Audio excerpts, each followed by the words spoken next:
ये संदर्भ है बिहार के सरकारी हाई स्कूल व +2 स्कूलों के हेडमास्टर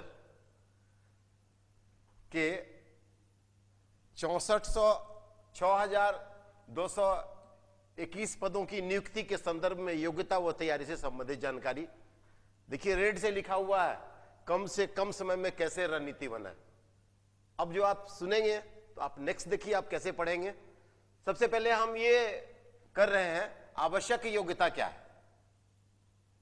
सबसे पहले जितने हमारे नियोजित शिक्षक भाई हैं उनको डरने की कोई चिंता नहीं है। वो पंचायती राज संस्था के माध्यम से चाहे नगर निकाय या नगर शिक्षक हैं या नगर परिषद के शिक्षक हैं, तो उनके लिए याद रखिए आपके लिए कोई एज लिमिट नहीं है, नो एज लिमिट है। लेकिन अगर पीजीटी के शिक्षक हैं तो इस बात को याद रख लीजिए आपके लिए 10 स्नातकोत्तर में पीजी में 50% अंक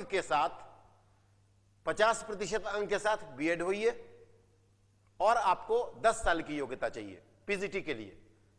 जो पीजीटी है शिक्षक, तो पीजीटी शिक्षक अगर प्रिंसिपल बनना चाहते हैं, अगर हेडमास्टर बनना चाहते हैं, तो आप जान लीजिए आपके लिए 10 साल, आपके लिए 8 साल की योग्यता अनिवार्य है। और जो हाई स्कूल के शिक्षक हैं उसके लिए 10 साल की योग्यता अनिवार्य है। और एक बात याद रखिएगा, आप अगर नियोजित शिक्षक हैं और पंचायती राज्य के माध्यम से आए हैं, चाहे नगर निकाय में है, नगर परिषद में है, तो आपके लिए अगर ये योग्यता फुलफिल कर रहे हैं तो आपके लिए कोई एज लिमिट नहीं है। लेकिन जो हमारे शिक्षक भाई सीबीएसई बोर्ड वाले स्कूल में पढ़ाते हैं, आईसीएसई बोर्ड वाले में पढ़ाते हैं या बिहार बोर्ड वाले में परमानेंटली एफिलिएटेड स्कूल में पढ़ाते हैं, तो उनके लिए उम्र सीमा लिमिट किया गया है। जो उम्र सीमा है 31 मिनिमम और मैक्सिमम 47, और उनका एक्सपीरियंस भी, अगर वो प्रिंसिपल बनना चाहते हैं और पीजीटी हैं तो उनको 10 साल का एक्सपीरियंस चाहिए। और जो टीजीटी हैं यानी हाई स्कूल में पढ़ाते हैं, सीबीएसई बोर्ड वाले या आईसीएसई बोर्ड वाले या एफिलिएटेड बिहार बोर्ड के स्कूल में जो कंटिन्यूअस सर्विस दे रहे हैं, उनके लिए 12 साल की योग्यता है। यह क्राइटेरिया है। और उसके बाद सबसे मुख्य बिंदु है, आप एक बात और याद रख लीजिए, यह आपके लिए आवश्यक है। बहुत सारे भाई हैं जो 2012 के बाद ज्वाइन किए, 2012 या उसके बाद जो भी शिक्षक है उसके लिए टीईटी अनिवार्य है। लेकिन 2012 से पहले तो टीईटी था ही नहीं, तो उसके लिए अनिवार्यता खत्म कर दी गई है। चलिए आगे बढ़ते हैं। मुख्य बिंदु यह हुआ उपयोगिता, मतलब एलिजिबिलिटी क्राइटेरिया। और इसका लास्ट डेट जो है, ऑनलाइन फॉर्म आज से शुरू है, आज 5 तारीख है, 28/3/2022 तक है फॉर्म भरने की तिथि है। इस बात को अंतिम तिथि है। अभी तक जो अद्यतन जानकारी है। अब मुख्य बिंदु पे आते हैं। आप अपने विषय के शिक्षक जरूर हैं, आप सभी प्रबुद्ध शिक्षक हैं।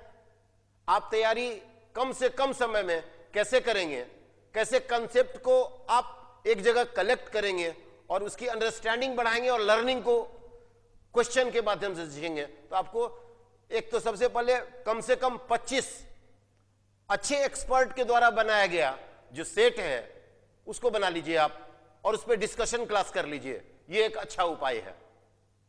तो शिक्षक भी विशेषज्ञ होना चाहिए।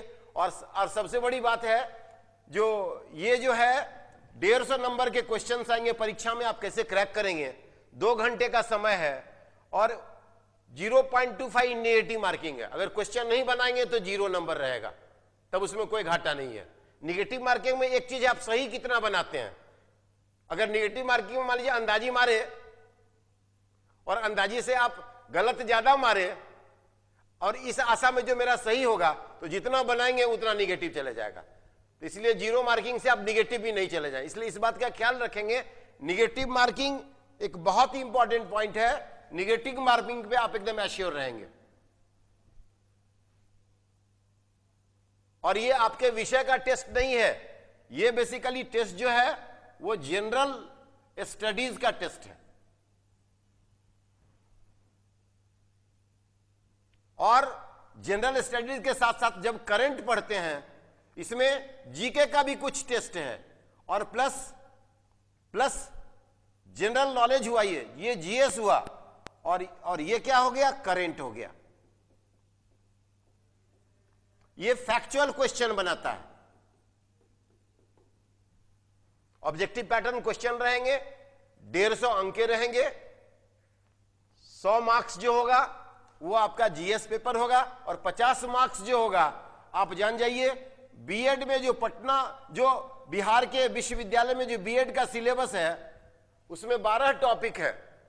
जनरली 12 टॉपिक में आपके लिए जो सिलेबस होगा ये 50 क्वेश्चंस का, 50 मार्क्स का है ना, और जीएस 100 मार्क्स का। तो 50 मार्क्स में जनरली इसमें 12 यूनिट की पढ़ाई होगी। 12 टॉपिक है, जिस टॉपिक को आप समराइज कर सकते हैं। जैसे चाइल्डहुड हो गया, उसका एडोलेसेंस हो गया, किशोर अवस्था हो गया, बाल्यावस्था हो गया, उसके विकास की अवस्था हो गई। क्योंकि आप जिस एज ग्रुप के बच्चों को पढ़ाते हैं इसी एज ग्रुप के बच्चों को पढ़ाते हैं, तो नेचुरल है इसका एप्लीकेशन आपको सीखना पड़ेगा। इसलिए कहा जाता है ये क्या है, टीचिंग एबिलिटी का टेस्ट है। ये किताबी बात है, लेकिन क्वेश्चन का व्यवहारिक पहलू रहेगा। आप उसी एज ग्रुप के बच्चों को पढ़ाते हैं, उसके डेवलपमेंट के बारे में, उसके टेस्ट के बारे में, उसके इवैल्यूएशन के बारे में, है ना, उसके स्किल के बारे में, ये सारे चीज के बारे में आपसे प्रश्न पूछे जाएंगे। वो चाइल्ड डेवलपमेंट में आते हैं। उसमें कुछ थिंकर्स के नाम आएंगे, जैसे पिगेट के नाम आएंगे, इरिक्शन के नाम आएंगे, कोहेलबर्ग के नाम आएंगे, जो सिलेबस में रहता है।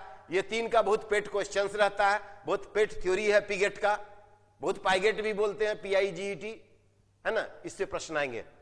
तो इतनी बात है, हम आगे बढ़ते हैं फिर अब महत्वपूर्ण जानकारी के लिए। अब देखिए, हमने कहा जो क्वेश्चन जो होगा वो ऑब्जेक्टिव एग्जाम का होगा। तो ऑब्जेक्टिव एग्जाम में जो आपका सामान्य अध्ययन का जो पेपर होगा, जीएस का जो पेपर होगा, वो 100 नंबर का होगा।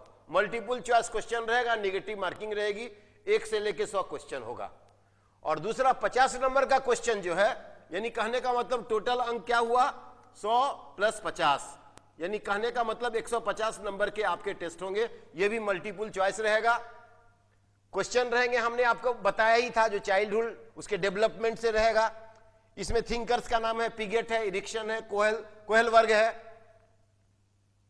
किशोरावस्था बिहार से संबंधित जो होता है, क्योंकि बिहार में आप पढ़ाते हैं, बिहार के लिए टेस्ट है, तो उसके एप्लीकेशन से ज्यादा क्वेश्चंस रहेगा।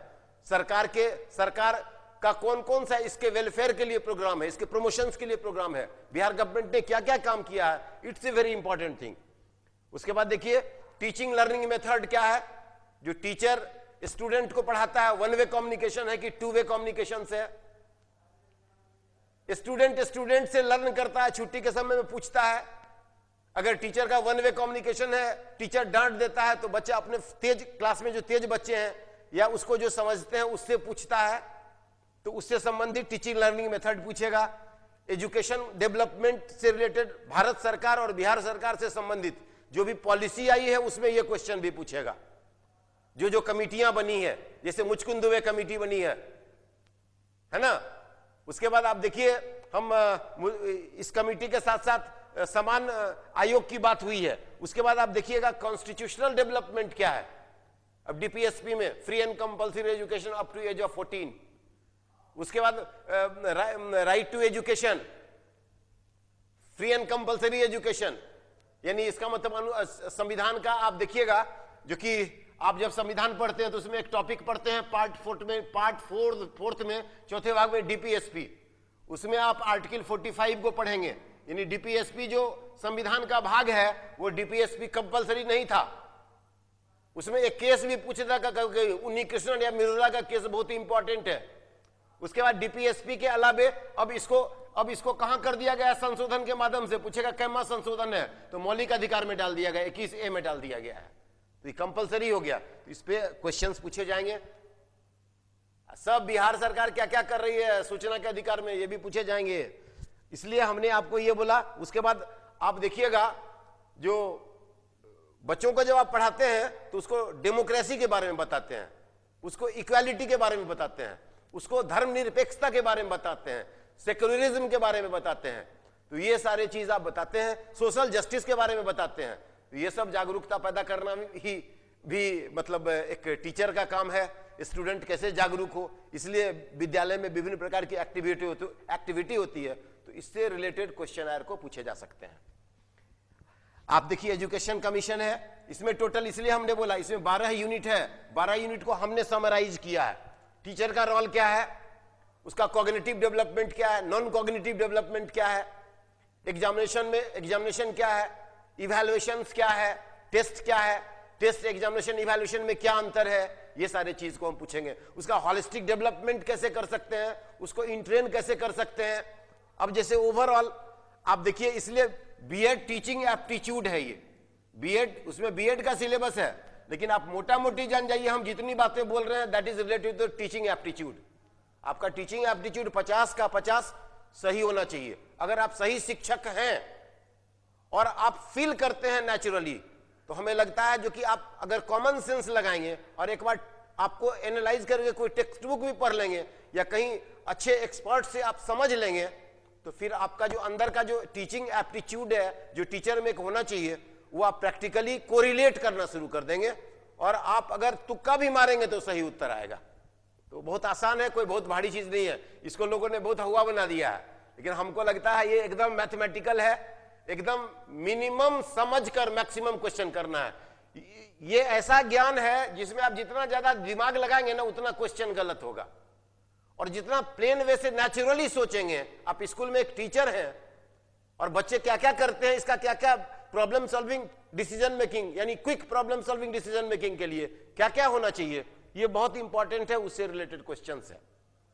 तो यही इसके पेडागॉजी से रिलेटेड बातें आती है, जो हमने बार बार इसलिए बोला। ये बेसिकली लिखा है जो कि बिहार के विश्वविद्यालय में जो बीएड से संबंधित पाठ्यक्रम होते हैं, लेकिन उस पाठ्यक्रम का व्यवहारिक पक्ष का जो क्वेश्चन का नेचर है वो टीचिंग एप्टीट्यूड है।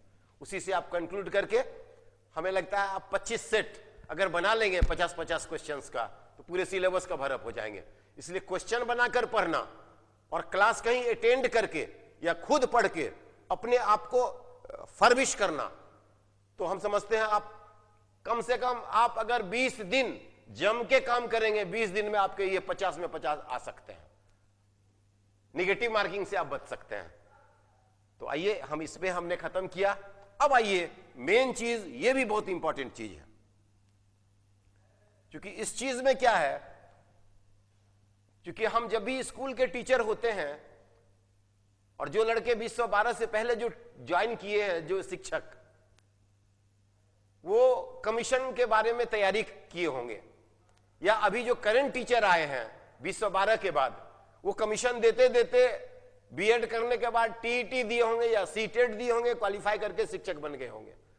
तो इसका मतलब है कहीं ना कहीं आपके अंदर डोरमेंट स्टेट में आपके माइंड सेट में काम कर रहा है, बस इसको एक्टिव करना है, इतना ही रोल है। क्योंकि स्कूल में आप इतना प्रोफेशनली नहीं पढ़ाते हैं जो बीपीएससी का सिलेबस एग्जाम लेता है। सबसे पहले आप एक बात दिमाग में रख लीजिए, मैं इस सिलेबस को जब बोल रहा हूं, इसमें देखिए कितने सेगमेंट हैं। सबसे पहले जनरल साइंस है, आप गौर कीजिए। उसके बाद देखिए करंट है, उसके बाद हिस्ट्री हम सब पे बोलेंगे, उसके बाद पॉलिटी है, उसके बाद देखिए पॉलिटी मतलब राज व्यवस्था, उसके बाद अर्थव्यवस्था है, उसके बाद ज्योग्राफी है, उसके बाद मेंटल एबिलिटी है, और तब एलिमेंट्री मैथ है ना। हम एक एक करके सारे इंट्रिकेसीज को दूर करते हैं। बहुत आसान सी बात है, कैसे तैयारी करेंगे, कम समय में कैसे क्रैक करेंगे। रणनीति आपकी जितनी अच्छी होगी तो उस पॉइंट पे आप उतना अटैक कर सकते हैं, है ना। तो आप देखिए हम इसको कैसे डिकोड करते हैं। सबसे पहला हम लेते हैं आपका जनरल साइंस। चलिए आगे बढ़ते हैं।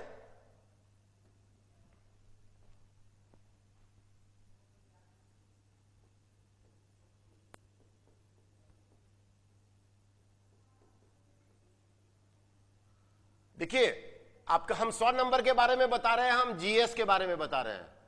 जीएस मतलब होता है जनरल स्टडीज, 100 अंक। देखिएगा ये भी नेगेटिव मार्किंग है 0.25, इसलिए नेगेटिव मार्किंग से कैसे बचें ये हमने आपको बताने के लिए, कम करने के लिए हम रणनीति बता रहे हैं। जनरल स्टडीज का मतलब होता है बिना पढ़े आप अपने कॉमन सेंस से जनरल साइंस के सवाल को सॉल्व कर सकते हैं। कोई दिक्कत? ये स्पेशल साइंस नहीं है, जनरल स्टडीज नाम है, स्पेसिफिक स्टडीज नाम नहीं है।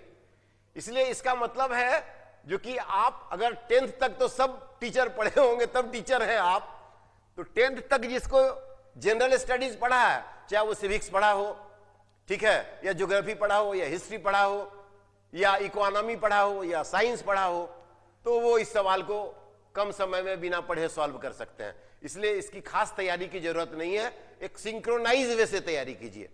अब जैसे नंबर 1 हम जनरल साइंस बोले, तो जनरल साइंस में बेसिक चीज याद रख लीजिए। सबसे पहला बात बोल रहे हैं, आप बोलते हैं फिजिक्स, आप बोलते हैं केमिस्ट्री, आप बोलते हैं बायोलॉजी। क्योंकि ये बीपीएससी का ही सिलेबस डाल दिया है, मोटा मोटी यही समझिए, लेकिन आपको प्रिंसिपल के लिए है, तो इसका यह मतलब नहीं है जो कि क्वेश्चंस के स्टैंडर्ड में बेसिक क्वेश्चन, यानी इसका मतलब है इससे जितने सारे प्रश्न रहेंगे, कहने का मतलब मैं जो बोल रहा हूं वो तथ्यात्मक प्रश्न रहेंगे। कौन सा क्वेश्चन रहेगा? फैक्चुअल क्वेश्चंस रहेंगे, जिसको हिंदी में आप कहते हैं तथ्यात्मक प्रश्न। अब तथ्यात्मक प्रश्न क्या है? हम एक एग्जांपल, ये साइंस है, हम एक एग्जांपल आपको लेते हैं। आप सोचिए, अगर ये पूछे जो कि जहां जहां समुद्र होता है और उसका बंदरगाह अगर कटा फटा होता है, जिसको कहते हैं दंतुरित, डिंटेड, तो वहां व्यस्तम बंदरगाह होता है, काफी व्यापार होता है। क्योंकि चौला होगा तो एरिया ज्यादा होगा, एरिया ज्यादा होगा तो जहाज सामान ज्यादा आएगा, ट्रेड ज्यादा होगा। और जो दंतुरित नहीं होता है, शैलो होता है, वहां देखिएगा जो कि वहां व्यस्तम बंदरगाह नहीं होता है, लंगर डालने में भी दिक्कत होती है। तो फैक्ट्स यही कहता है। आप मैट्रिक 3rd डिवीजन से पास किए, ये मान्य नहीं रखता है, लेकिन आप एनसीईआरटी की किताब को कितना बढ़िया से पढ़े हैं, नंबर ईमानदारी से कितना लाए हैं, वो फैक्ट को मजबूत करता है, जनरल स्टडीज को। तो इसलिए इस प्रकार के प्रश्न जनरल स्टडीज के फैक्चुअल क्वेश्चंस कहते हैं। लेकिन अगर बोलेगा विश्व की सबसे लंबी नहर कौन है, तो कल दूसरी लंबी बन जाएगी, तो उसका नाम बदल जाएगा, उसको कहते हैं जनरल नॉलेज का प्रश्न। तो इसलिए जीएस और जीके में फर्क है, इस बात को ऑलवेज समझिए।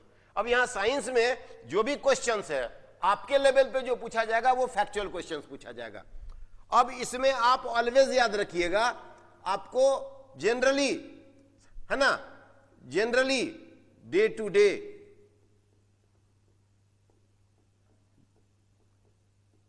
एप्लीकेशन से संबंधित सवाल पूछे जाएंगे। उसके बाद यूनिट पूछे जा सकते हैं, परिभाषा बेसिक पूछे जा सकते हैं, जो बल क्या है, दाब क्या है, न्यूटन क्या है ना, ये सारे सवाल पूछे जा सकते हैं। उसके बाद यूनिट इकाई क्या है ये बताए, डे टू डे एप्लीकेशन। अब गर्मी में एसी चलता है, पंखा चलता है, किस प्रिंसिपल पर काम करता है, आयरन किस प्रिंसिपल पर काम करता है, तो वहां इंडक्शन मेथड क्या है, थर्मोस्टेट क्या है ना। तो इस तरह के क्वेश्चंस बेसिकली पूछे जाएंगे। उसके बाद आप पूछेगा एसी और डीसी में क्या अंतर है, तो डीसी वाला ज्यादा क्वेश्चन पूछा जाएगा। अभी आप डायोड बल्ब जलाते हैं, एलईडी है, उसके बारे में पूछा जाएगा। तो इस प्रकार के व्यवहारिक फैक्चुअल क्वेश्चन से रिलेटेड होता है। केमिस्ट्री में जो क्वेश्चंस है, ये भी बेसिक क्वेश्चंस पूछे जाते हैं। कुछ कुछ केमिस्ट्री के क्वेश्चंस जो होते हैं वो जनरली सबसे ज्यादा कार्बन डेटिंग से पूछे जाते हैं। ऑर्गेनिक केमिस्ट्री का जो बेसिक, चूंकि ऑर्गेनिक केमिस्ट्री का जो पोर्शन ज्यादा होता है, या इनऑर्गेनिक में मान लीजिए पूछ देगा, जानते हैं तूतिया का फार्मूला बताइए, हराकसिस का फार्मूला बताइए, फिटकिरी यानी पोटास एलम का फार्मूला बताइए, सिंदूर का फार्मूला बताइए, मेरी गन मेटल का फार्मूला बताइए। आप टीचर हैं, ऑलवेज याद रखिएगा, बचपन में पढ़े हुए हैं, लेकिन बेसिक पूछेगा, बोलेगा मीठा सोडा क्या होता है, बेकिंग पाउडर क्या होता है, धोबिया सोडा क्या होता है। मेरी बात समझ रहे हैं? तो इस प्रकार के सवाल इसमें पूछे जाएंगे। थर्मामीटर के बारे में भी पूछा जा सकता है, ये इसका और इसका दोनों का सवाल हो जाएगा। हीट के बारे में, हीट इंजन के बारे में यहां भी सवाल पूछे जाएंगे, समझ गए। लेकिन यहां जब केमिस्ट्री में पूछा जाएगा तो अब फ़ारेनहाइट से सेल्सियस में बदलने वाला पूछा जाएगा। तो ये प्रकार। अब सबसे बड़ा इंपॉर्टेंट पार्ट ये शो करता है, इसमें सबसे ज्यादा क्वेश्चन पूछा जाता है हाइजीन फिजियोलॉजी से, हाइजीन एंड फिजियोलॉजी। यानी इसका मतलब है इसमें क्वेश्चंस आपको क्या पूछा जानते हैं, हेल्थ एंड डिजीज से। आपको क्वेश्चन पूछा जाएगा बैलेंस डाइट से, आपको क्वेश्चन पूछा जाएगा मिनरल एंड विटामिन से, आपको क्वेश्चन पूछा जाएगा कहां जानते हैं, इसी का क्वेश्चन या ज्योग्राफी का क्वेश्चन आ जाएगा इकोलॉजी से, फ्लोरा एंड फौना से, है ना। कुछ दवा के बारे में, बीमारी के बारे में पूछा जाएगा, ठीक है।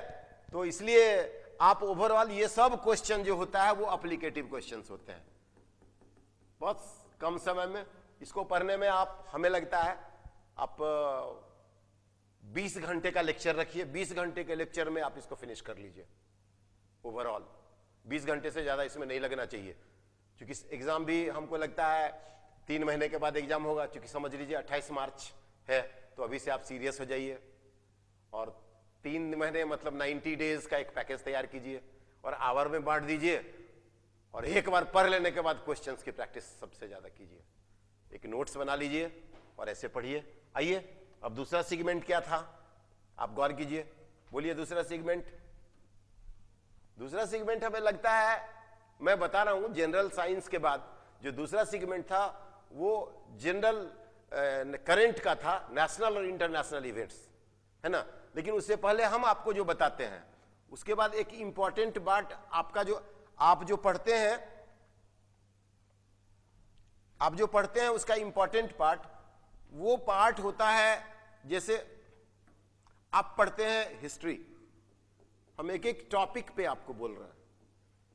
हिस्ट्री में आप सबसे ज्यादा जो पढ़ेंगे वो आधुनिक भारत पढ़ेंगे। हिंदी बोल रहे हैं, अंग्रेजी में हम लिख रहे हैं, मॉडर्न हिस्ट्री के बारे में पढ़ेंगे। मॉडर्न हिस्ट्री में जानते हैं सबसे ज्यादा इसमें राष्ट्रीय आंदोलन के बारे में पढ़ेंगे।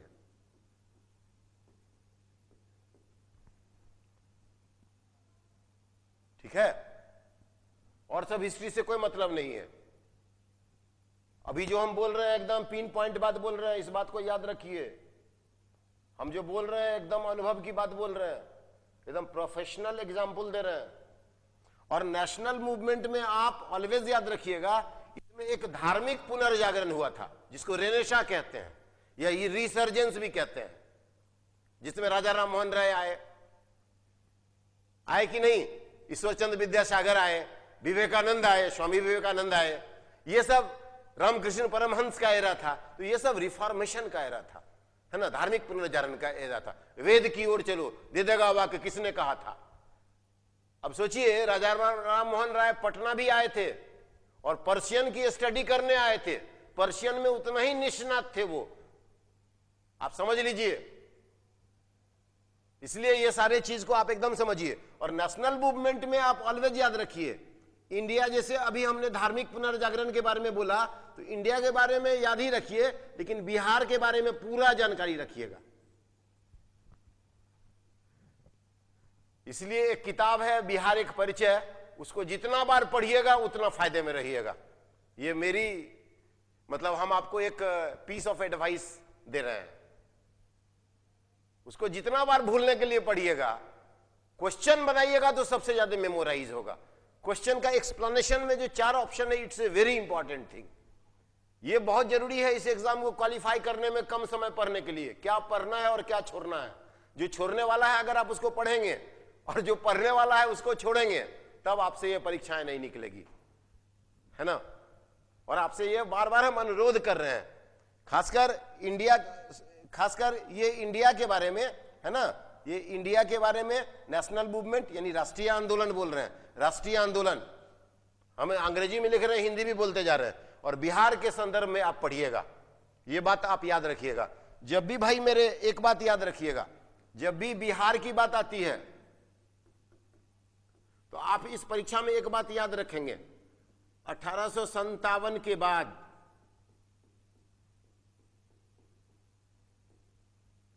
चाहे वो झारखंड ही क्यों नहीं हो, 1857 की क्रांति में वीर कुंवर सिंह का रोल, या कोल विद्रोह हो या मुंडा विद्रोह हो, है ना, ये सारे चीज को दिया। मान लीजिए बिहार में नीलहे कोठी का आंदोलन हो, महात्मा गांधी का पदार्पण हुआ हो, है ना, तो उससे रिलेटेड। और याद रखिएगा, ये बिहार को जब भी पढ़िएगा तो एक बात और याद रखिएगा, 1857 के बाद, है ना, और 1857 के बाद 1857 की क्रांति बहुत जरूरी है। बिहार का क्या क्या मूवमेंट रहा, इससे बहुत ज्यादा क्वेश्चंस रहते हैं, है ना। बिहार का कला क्या है, आर्ट क्राफ्ट, है ना, इसलिए बिहार के बारे में ये सारी चीज जानिएगा। ये हो गया आपका बिहार के बारे में, बिहार की हिस्ट्री के बारे में हमने आपको बता दिया। एक package, minimum package, maximum questions कैसे पूछा जाएगा, इसको क्रैक करने की कोशिश कीजिए, बहुत महत्वपूर्ण रोल है। उसके बाद जो हम जस्ट बोल रहे हैं, आप बिहार, आप ज्योग्राफी जब पढ़ेंगे, हम फिर बिहार को लाएंगे, इसको हिंदी में भूगोल कहते हैं। इसमें दो तरह की ज्योग्राफी है, एक इंडियन ज्योग्राफी है और एक आपके स्टेट की ज्योग्राफी है। इसलिए ऑलवेज याद रखिएगा, इसमें मोटे मोटी तौर पर फिजिकल ज्योग्राफी जिसको कहते हैं,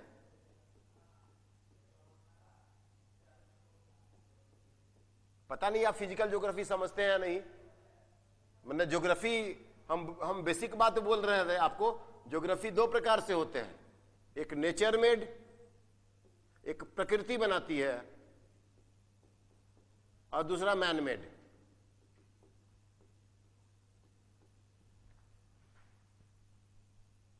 है ना, इस बात को याद रखिएगा।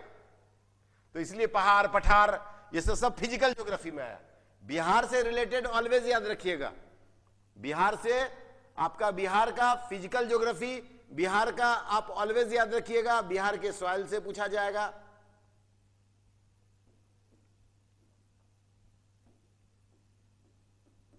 बिहार की मिट्टी से, बिहार के क्लाइमेट से, जलवायु से, इसको कहते हैं जलवायु। बिहार के वेदर से, बिहार के लैंड से, बिहार के रिवर से, ये रिवर सिस्टम बहुत जरूरी है, और बिहार के जो परियोजना है रिवर एंड ड्रेनेज, इससे सवाल पूछे जाएंगे पक्का। ज्योग्राफी आपको बस एक छोटे से पैकेज में, इसके लिए भी हमको लगता है आपको 10 घंटे लगेंगे, 10 से 15 घंटे में आप, 15 घंटा कह लीजिए, 15 घंटे में थोड़ी हॉलिस्टिक एग्जॉस्टेड अप्रोच हो जाएगा। ये ज्योग्राफी का सिलेबस हो गया, यही सिलेबस है। हम आगे बढ़ते हैं, फिर आप देखिए पॉलिटी का सिलेबस, ये भी बहुत इंपॉर्टेंट है आपके लिए। आप सोशल साइंस जो पढ़ते हैं, पॉलिटी का मतलब होता है राज्य व्यवस्था। आप राज्य व्यवस्था में कुछ मत कीजिए, सबसे पहले प्रस्तावना पढ़िए। प्रस्तावना की अंग्रेजी होती है प्रीएम्बुल। उसके बाद आपके क्वेश्चंस जो रहेंगे याद रखिएगा। अभी क्योंकि इसकी बहुत चर्चा चलती है, इसलिए इससे भी क्वेश्चन रहेगा नागरिकता से। तीसरा क्वेश्चन रहेगा आपका फंडामेंटल राइट से, मौलिक अधिकार से, एफआर मतलब फंडामेंटल राइट। और चौथा क्वेश्चन रहेगा डीपीएसपी से, बहुत बेसिक में पढ़िए, directory principle of state policy, राज्य के नीति निर्देशक तत्व। इसलिए आप ऑलवेज याद रखिएगा, ये तो बहुत जरूरी है, ये बहुत ही जरूरी है। जहां लिखा हुआ हर एनसीईआरटी किताब में या बिहार बोर्ड की किताब में लिखा हुआ है, हम भारत के लोग भारत को एक संपूर्ण प्रभुत्व लोकतंत्रात्मक गणराज्य बनाने के लिए, अंग्रेजी में पढ़ते हैं तो लिखा हुआ है सीबीएसई वाले, we the people of India having solemnly resolved to constitute India into sovereign democratic Republic.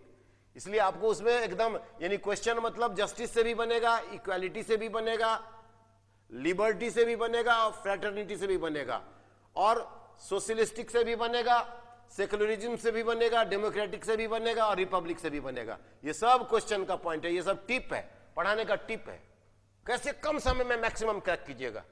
उसके बाद इतना पढ़ने के बाद आप फंडामेंटल ड्यूटीज के बारे में पढ़ेंगे। मौलिक कर्तव्य पूछ देता है कितना है 51A, कहां से आया है। डीपीएसपी जो अगर मान लीजिए पूछ देगा आपसे तो आपको तुरंत बोलना पड़ेगा जो कि ये 36 से 51 तक है, यानी ये आर्टिकल है। और फंडामेंटल राइट के बारे में आपको बोलना पड़ेगा, ये 12 से लेकर 35 तक है, आर्टिकल है ये। और सिटीजनशिप के बारे में आपको बोलना पड़ेगा, ये सिटीजनशिप का जो टॉपिक है वो कहां है, तो ये 5 से 11 है। और राज्य की स्थापना से संबंधित जो है, स्टेट क्रिएशन से, जो Bharat India shall be A union of state that is Bharat, वो आप देखिए 1 से 4 तक है।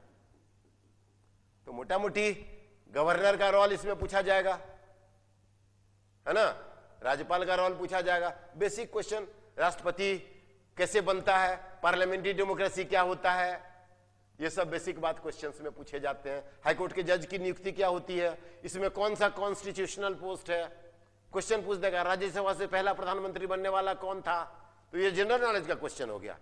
लेकिन हमारे यहां सबसे पहले हमारी राज्य व्यवस्था में, यानी राज्य व्यवस्था में, राज्य की व्यवस्था में किस प्रकार की डेमोक्रेसी है, तो संसदीय प्रजातंत्र है। राष्ट्रपति को चुना कैसे जाता है, इनडायरेक्टली, उसका नाम क्या है, सिंगल ट्रांसफरेबल वोट सिस्टम। नहीं, सबसे पहले इसको STVS कहते हैं, और हम इंक चेंज इसलिए करते हैं आपको समझ में ज्यादा आएगा, है ना। और STVS के अलावा इसको प्रोपोर्शनल रिप्रेजेंटेशन, अनुपातिक प्रतिनिधित्व होता है हमारे यहां, और इसको बोलते हैं STVS। बस टिक मार दिए, करेक्ट हो गया। तो इस प्रकार क्लास कीजिएगा या अपने से पढ़ने का एक एप्टीट्यूड डेवलप कर लीजिए। आप लोग तो टीचर हैं, पढ़ने के लिए ऑलवेज याद रखिए, कोई टीचर कमजोर या तेज नहीं होता है। आप किसी भी टॉपिक को अगर लगातार पढ़ाते हैं तो वो टॉपिक आपका बेहतरीन होगा, कोई भी क्वेश्चन आप उससे बना सकते हैं। इसलिए हर आदमी को ज्ञान बढ़ाने के लिए मोबाइल की तरह डेली अपने आप को रिफर्बिश करना चाहिए, रिहासिंग करना चाहिए, रिचार्ज करना चाहिए। देखते हैं मोबाइल में बैटरी घट जाता है तो आप क्या करते हैं, चार्ज करते हैं, तो फिर आवाज एकदम जैसे 4 घंटा से 1 घंटा कम होता है बैटरी का, आपको चिंता होने लगती है। फिर कॉर्ड डालते हैं, चार्ज करते हैं, तो आवाज कितना बढ़िया आता है मोबाइल का। उसी तरह पढ़ाई है, पठन पाठन है, अप्रोच है। कम समय में आप 40 दिन में, मान लीजिए 45 दिन में आप स्ट्रेटजी कंपीट करने का कैसे बना सकते हैं और नेगेटिव मार्किंग को कम कैसे कर सकते हैं, इस वीडियो बनाने का उद्देश्य यही है ना, जो कि आपका ये सारा चीज करेक्ट हो, आपके लाइन ऑफ एक्शन करेक्ट हो, आप काम अच्छे से करें। अब उसके बाद मान लीजिए सपोज दैट हम उसी तरह बता रहे हैं आपको इकोनॉमी के बारे में, बेसिक बात है, इसको कहते हैं अर्थव्यवस्था, राज्य व्यवस्था के बाद अर्थव्यवस्था। आप सोचिए इकोनॉमी में सबसे पहले आप याद रखिए, आपको तो जानना चाहिए जीडीपी क्या है, आपको जानना चाहिए जीएनपी क्या है, आपको जानना चाहिए एनएनपी क्या है। इतना बात अगर नहीं जानते हैं तो इसका मतलब है आपको परीक्षा में दिक्कत होगा, क्वेश्चन रहता है इसे, आपको पूछेगा जानते हैं जीडीपी का मतलब ग्रॉस डोमेस्टिक प्रोडक्ट, सकल घरेलू उत्पाद, जीएनपी का मतलब ग्रॉस नेशनल प्रोडक्ट, सकल राष्ट्रीय उत्पाद, और एनएनपी का मतलब नेट नेशनल प्रोडक्ट, शुद्ध राष्ट्रीय उत्पाद। और अब जब बोल रहे हैं इसको कहते हैं इकोनॉमिक डेवलपमेंट, यानी सबसे पहले हम लिखते हैं इकोनॉमिक ग्रोथ,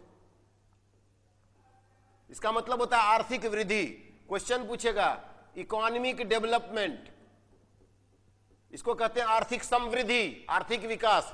क्वेश्चन पूछता है दोनों में क्या अंतर है।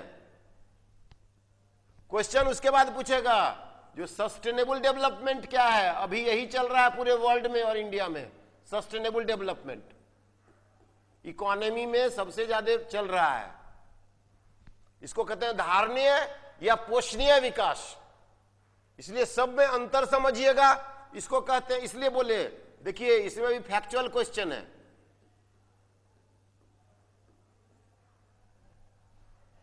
सेकेंड में समझ जाइएगा जब बताएंगे तो, हम एक इंफॉर्मेशन दिए, ये मस्ट है जानना, नहीं जानिएगा उसके बाद क्वेश्चन आपको पूछा जाएगा जनानकीय से, जिसको कहते हैं डेमोग्राफी।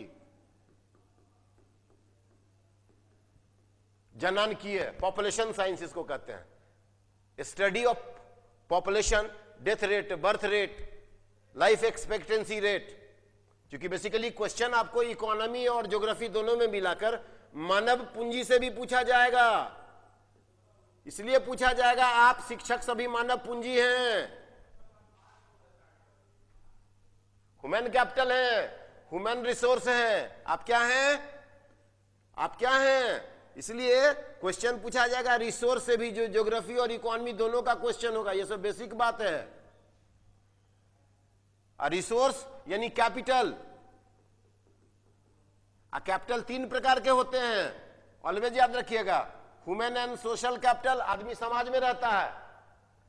फिजिकल कैपिटल क्या हुआ? फिजिकल मतलब भौतिक पूंजी। अंग्रेजी बोल रहे हैं, हिंदी में भी बोल रहे हैं। पीसी, फिजिकल कैपिटल, भौतिक पूंजी, टेक्नोलॉजी, मशीनरी, है ना। और ह्यूमन कैपिटल क्या हो गया? ह्यूमन कैपिटल हो गया health, primary education, social security, social service,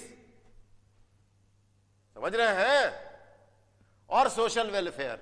यानी ये हो गया समाज कल्याण, ये हो गया सोशल सर्विस, समाज सेवा, ये हो गया सामाजिक सुरक्षा, ये हो गया प्राइमरी एजुकेशन, जिससे कुरीति समाज की दूर होगी। टीचर जागरूक कौम है, बुद्धिजीवी कौम है, वो समाज की कुरीति को दूर करेगा। और हेल्थ, स्वास्थ्य तो सबके लिए जरूरी है, बेसिक हेल्थ। तो इसलिए इसी तरह इकोनॉमी से क्वेश्चन पढ़ते हैं। प्लस बिहार की इकोनॉमी, बिहार की अर्थव्यवस्था, बिहार की अर्थव्यवस्था पर ध्यान देंगे।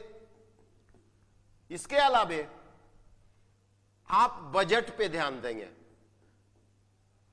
क्योंकि बजट से अगर क्वेश्चन पूछेगा तो क्वेश्चन 3 ठो क्वेश्चन जरूर रहेगा मिनिमम, बिहार और इंडिया का, है ना। और इस क्वेश्चन को बढ़ाना पड़ेगा तो बोलेगा राजकोषीय पॉलिसी क्या, फिस्कल पॉलिसी क्या होता है।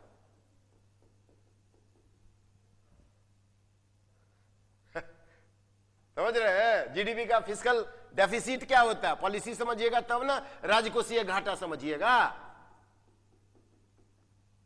बीपीएससी का ही पेट क्वेश्चन है, पूछ देगा, जानते हैं, जो कि पूछ देगा, जानते हैं, जो कि रेवेन्यू डेफिसिट क्या होता है, बजटरी डेफिसिट क्या होता है, फिस्कल डेफिसिट क्या होता है, प्राइमरी डेफिसिट क्या होता है, इसमें कौन बड़ा है कौन छोटा है, क्वेश्चन आएगा। इसको बेसिक जानिएगा तब ना बनाइएगा।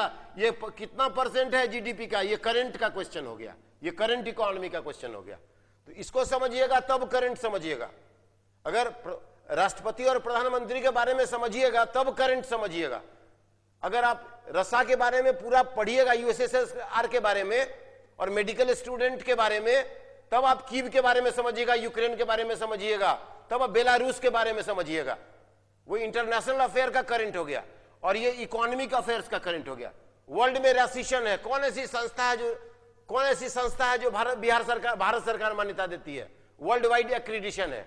ये सारे चीज आपको पूछे जाएंगे। यूएनडीपी के बारे में पूछे जाएंगे, पर कैपिटा इनकम के बारे में पूछे जाएंगे, प्रति व्यक्ति आय के बारे में पूछे जाएंगे।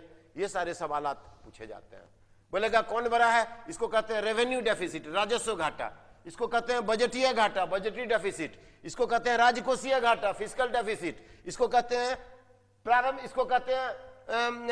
प्राइमरी डेफिसिट, है ना, प्रारंभिक घाटा। तो ये अर्थव्यवस्था का थर्मामीटर को मेजर करता है। और ये जानते हैं ये बढ़ते क्रम में है, इसका मतलब ये बड़ा है सीक्वेंस में। ये क्वेश्चन पूछे जाते हैं इस प्रकार के। बिहार सरकार के जितने शिक्षा से संबंधित और लड़की, बच्ची या बच्चे से संबंधित, बॉयज से संबंधित जो भी वेलफेयर प्रोग्राम है, चाहे मध्याह्न भोजन का हो या स्टेट गवर्नमेंट का जो भी फ्लैगशिप प्रोग्राम हो, उससे क्वेश्चन आपको पूछे जाएंगे। ये सारी चीज को दिमाग में रखना है। इकोलॉजी हमने बताया, जो फ्लोरा एंड फौना, जो कि आपको पर्यावरण से संबंधित क्वेश्चन पूछेगा जरूर, कोविड से संबंधित क्वेश्चंस करंट में जरूर पूछेगा, है ना। तो ये एक मोटा मोटी बातें हो गया। बहुत सारे चीज पे हम बोलेंगे और भी वीडियो बनाएंगे। आप कितना लाइक्स करते हैं, है ना, ये अच्छी बात होगी और हमारा भी मोटिवेशन मिलेगा। और इसके लिए आप जो भी हम बुक भी बताएंगे आपको, तो आप थोड़ा सा हम करंट पे बोल देते हैं। करंट में 2 बात याद रखिएगा। ये क्वेश्चन जो आपका सिलेबस बोलता है वो एक नेशनल अफेयर बोलता है, दूसरा इंटरनेशनल अफेयर बोलता है। हम एक एग्जाम्पल देकर आपको समझाते हैं। ये हुआ राष्ट्रीय घटनाक्रम और ये हुआ अंतरराष्ट्रीय घटनाक्रम। स्टेट में ऐसा कुछ हो गया तो पूछ सकता है। लालू जी के बारे में भी क्वेश्चन पूछ सकता है, अभी सजा हुई है, बर्निंग इश्यूज है। मोदी जी के अभी जियो पॉलिटिकल सिनेरियो जो वर्ल्ड वाइड चल रहा है, सिक्योरिटी काउंसिल, जनरल असेंबली के वोटिंग के बारे में, तो पूरा एक टॉपिक भी मैं आपको बताऊंगा वीडियो में, है ना, लेक्चर के माध्यम से, जो कि भाई जनरल असेंबली का गठन क्या हुआ, उससे कैसे क्वेश्चन होंगे, है ना, उसके डिग्निटरीज कौन है, भारत में भारत परमानेंट मेंबर है कि नॉन परमानेंट मेंबर है, वीटो के बारे में बताएंगे, सिक्योरिटी काउंसिल का क्या रोल है। तो मोटा मोटी जब हम आपको पॉलिटी वगैरह का वीडियो डालेंगे तो उसमें आपको ये सारा चीज पता चल जाएगा। हम बहुत अच्छे से बताएंगे, हिंदी अंग्रेजी दोनों बाइलिंगुअल, आपको कहीं भी दिक्कत नहीं होगी। क्योंकि एक आपको हम, चूंकि ये वैकेंसी निकला, हमारे बहुत सारे करीबी हैं, उन्होंने कहा सर आप थोड़ा एक वीडियो बनाइए, क्या सिलेबस है, क्वालिफिकेशन के बारे में क्या है, कैसे है। तो इसलिए हम थोड़ा सोचे जो कि जानकारी कॉमन प्लेटफॉर्म पे आके, सोशल नेटवर्किंग के प्लेटफॉर्म पे आके हम आपसे रूबरू हों और आपको जानकारी दें। तो करंट अफेयर के बारे में आप जान जाइए, राष्ट्रीय स्तर के जो भी इश्यूज होते हैं, कोई राज्य में मान लीजिए घटनाक्रम होते हैं, या उसमें मान लीजिए राज्य लेवल पे मान लीजिए कोई कॉन्फ्रेंस हुआ, कोई मीट हुआ, कोई पर्सनली न्यूज आया, किसी का डेथ हुआ सेलिब्रिटीज का, लता मंगेशकर चली गई, सेलिब्रिटीज है, दैट इज न्यूज। मेरी बात समझ रहे हैं। और अभी खासकर भारत का रशिया के साथ जो टैप चल रहा है, बच्चे जो आ रहे हैं, उससे भी रिलेटेड क्वेश्चंस आ जाएंगे, तो अंतरराष्ट्रीय स्तर पे आ जाएंगे, है ना। वहां आपको ये भी जानना चाहिए, उस समय अब तो ये टूट गया है, ये वार्शा पैक्ट का भी बार बार चर्चा होता है। उसके बाद आप समझिए, इसका भी बराबर चर्चा होता है, जिसको कहते हैं नाटो। इसका फुल फॉर्म भी पूछा जा सकता है, बोलेगा इसमें कितना देश है, ये है क्या, इस प्रकार के सवाल आपसे पूछे जा सकते हैं। तो नेक्स्ट वीडियो में और भी हम एक to the point, pin point information के साथ आएंगे। तो let us call it a day. आज यहीं तक। आप कितने लाइक्स देते हैं, क्या कमेंट्स देते हैं, आप जब ये करेंगे तो मुझे भी मोटिवेशन मिलेगा। चलिए, have a nice time, bye.